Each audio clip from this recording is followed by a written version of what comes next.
Good morning.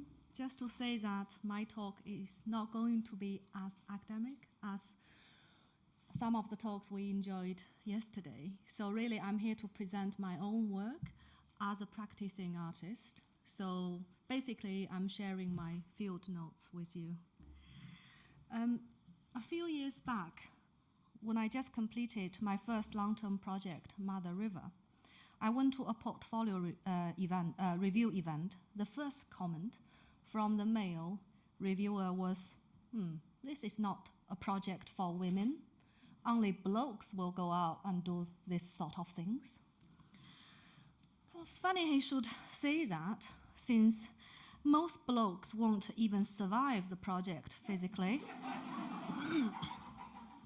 For he would have to cope with the potentially fatal high-altitude sickness to start with, which would happen to anyone going to the source of the Yangtze River at 5,400 meters above the sea level. That's 600 meters higher than the summit of Mont Blanc. And there, the thin air has less than 50% of the oxygen compared with the air in this room. So I had to go there because I was to photograph the entire Yangtze River in China at precise 100-kilometer intervals. And you can see from this the little map there is UK, and the red bit is China, and this white line is roughly where the Yangtze River flows. And so this main map is the entire course of the Yangtze River with my predetermined white points on them. So I'll play a 1-minute video introduction for the project. In 2010, I decided to embark on the hardest adventure of my life, to photograph the entire 6,211-kilometer Yangtze River in China. I set myself a challenge to photograph every 100 kilometers. 63 predetermined white points from the river source at 5,400 meters above the sea level on the Tibetan Plateau to the river mouth in Shanghai. I had no idea what I was going to photograph or whether I was even going to make it to the end. After 8 trips, 1,200 sheets of films, in the temperature range of -30 to +44 degrees, I finally stood with my feet in the sea. I want you to join me on this journey. Just need to make sure the light is. Okay.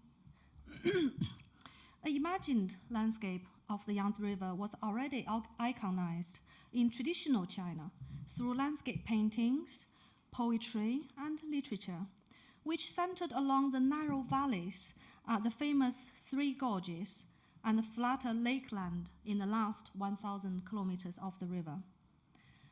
In modern China, the Three Gorges and really the Yangtze River enjoy an elevated status as our mother river.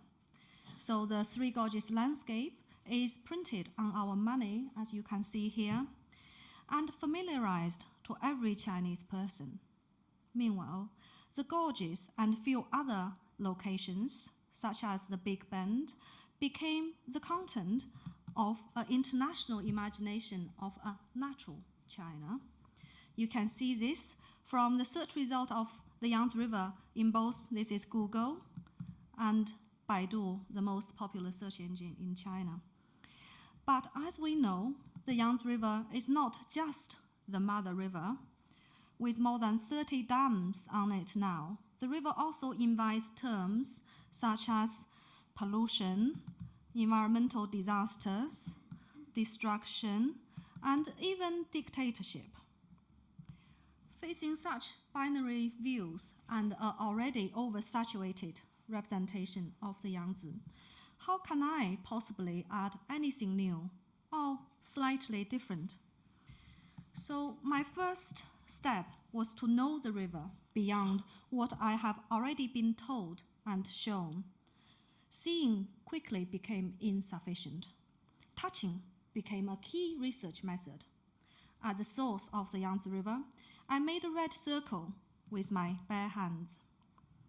In Yushu, a Tibetan town 1,000 kilometers away from the river source, I learned carving skills and bought all necessary materials from the local Tibetans. I then sat on that tiny stool for a week and carved 127 stones before offering them to the Batang River, a small tributary of the Yangtze.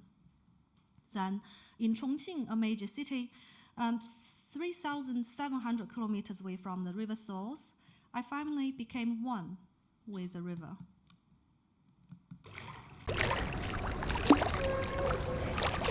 好爽呀！哎呀，爽！这真无聊。以后每年夏天要来重庆游泳啊！哪个游不来了？啊？哪个游不来了？他不会游。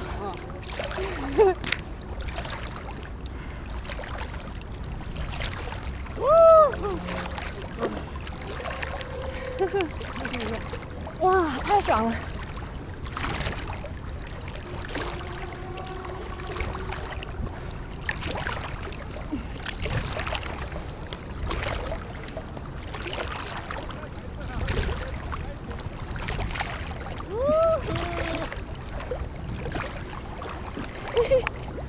哎呀呀！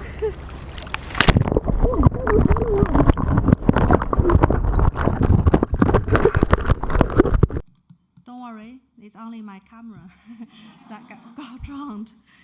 So, in these actions, my hands, skin, and whole body became the key to collect information impossible to attain from other research channels.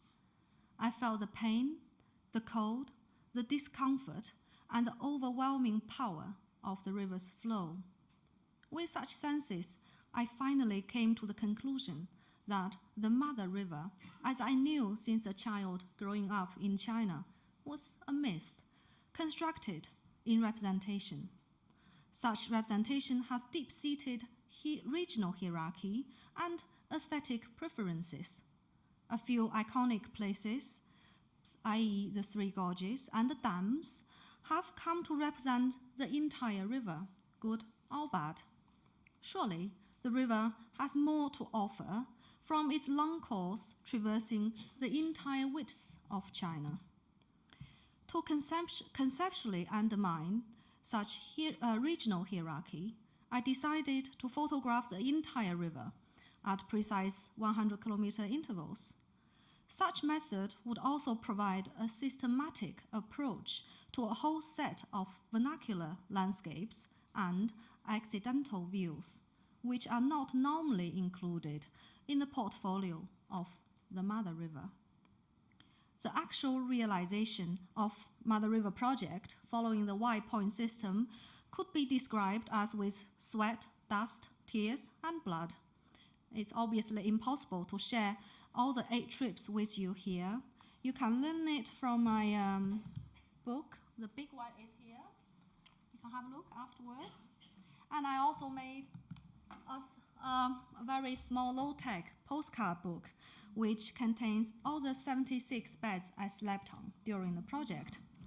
Here you can enjoy another little video.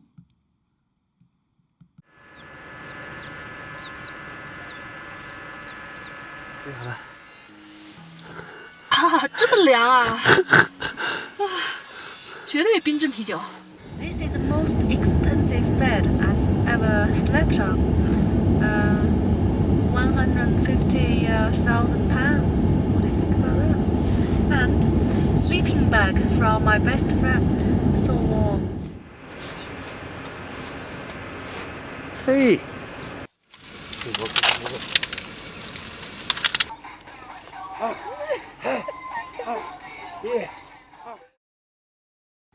So yeah, that was our morning exercise. So on the day when I finally reached the mouth of the Yangtze River, I wrote this diary. Let's try. Try again. Okay. November the 16th. 2013.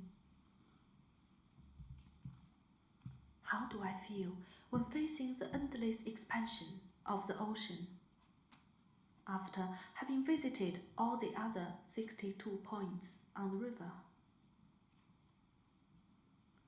there is no excitement, only joy, a calm, speechless joy that only I can taste. The water is touching my bare feet. The air is filling my lungs. The wind is breathing my skin. The sunlight shines through my body and makes it weightless. I gave myself to you.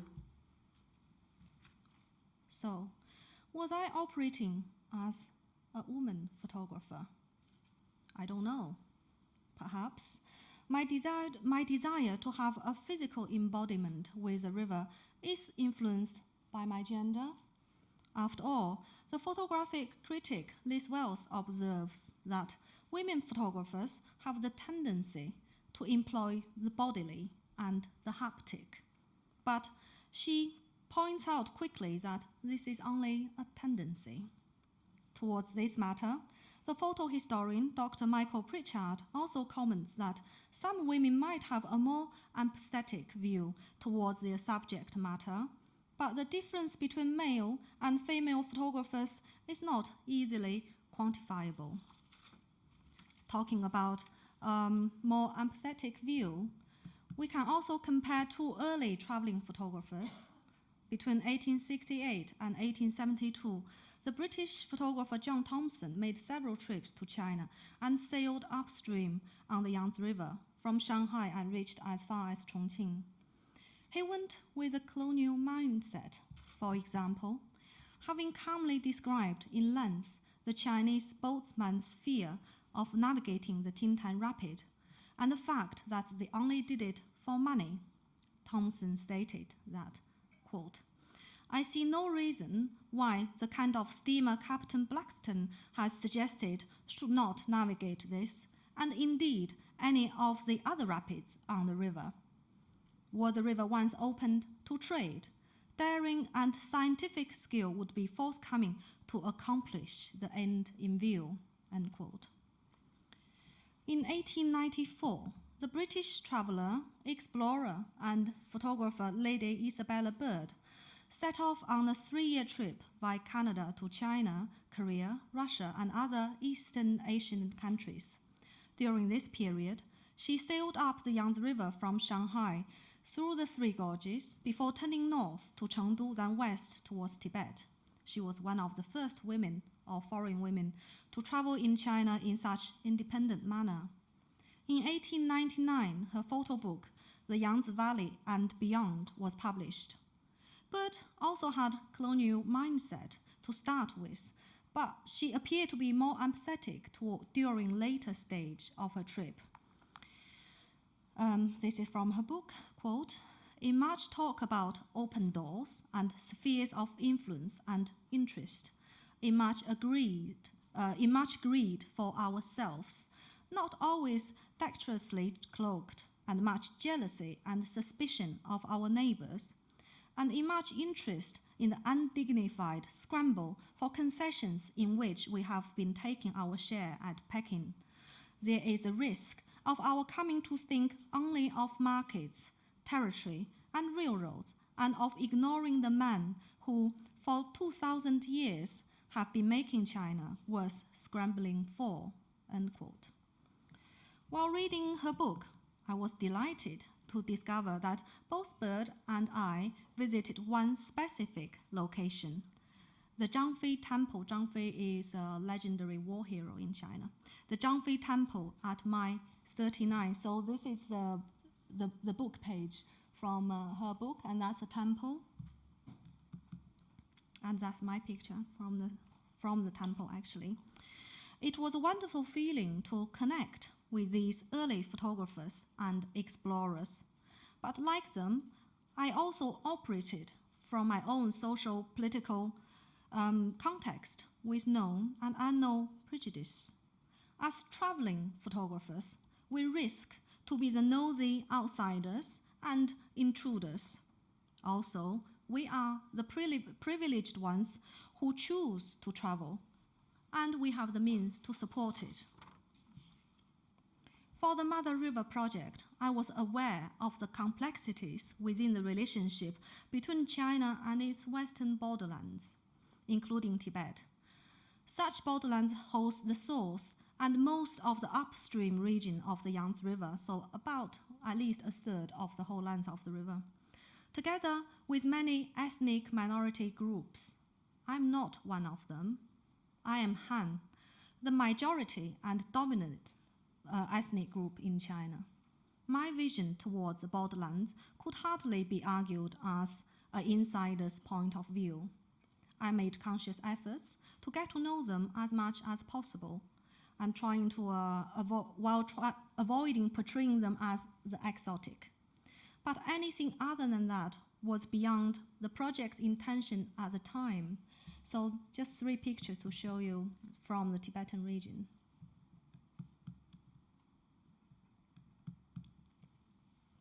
Finally, there's something behind the project that is perhaps, well, not perhaps, as definitely, personally powerful and feminine.